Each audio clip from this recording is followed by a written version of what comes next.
పశ్చిమాసియా యుద్ధ సంక్షోభ పరిస్థితులతో కేంద్రం పొదుపు చర్యలు చేపట్టింది. దేశంలో ఇంధన పొదుపును ప్రోత్సహించడానికి దుబారా తగ్గింపుపై ఫోకస్ పెట్టింది. ఇందులో భాగంగా కాన్వాయ్లోని వాహనాల సంఖ్యను తగ్గించుకోవాలని సంచలన నిర్ణయం తీసుకుంది. ప్రధాని, కేంద్ర మంత్రులు సహా పలు రాష్ట్రాల ముఖ్యమంత్రులు కూడా ఇదే బాటలో కాన్వాయ్లోని వాహనాల సంఖ్యను తగ్గిస్తూ నిర్ణయం తీసుకున్నారు. ఇకపై ఢిల్లీలో 2 కార్లతోనే ప్రధాని కాన్వాయ్ ఉంటుంది. ప్రధాని కాన్వాయ్లో వాహనాలు 14 నుంచి 2కు తగ్గించారు. అటు రక్షణ మంత్రి రాజ్నాథ్ సింగ్ కాన్వాయ్లో వాహనాలు 11 నుంచి 4కు తగ్గించారు. హైదరాబాద్లో జరిగిన సభలో ఇంధన ఆదాపై పిలుపునిచ్చారు మోడీ.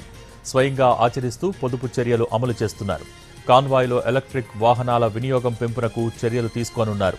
మోడీ బాటలో Delhi CM Rekha Gupta, Madhya Pradesh CM Mohan Yadav, UP CM Yogi కూడా ఉన్నారు. అధికారిక కాన్వాయ్లలోని వాహనాల సంఖ్యను తగ్గించుకున్నారు నేతలు.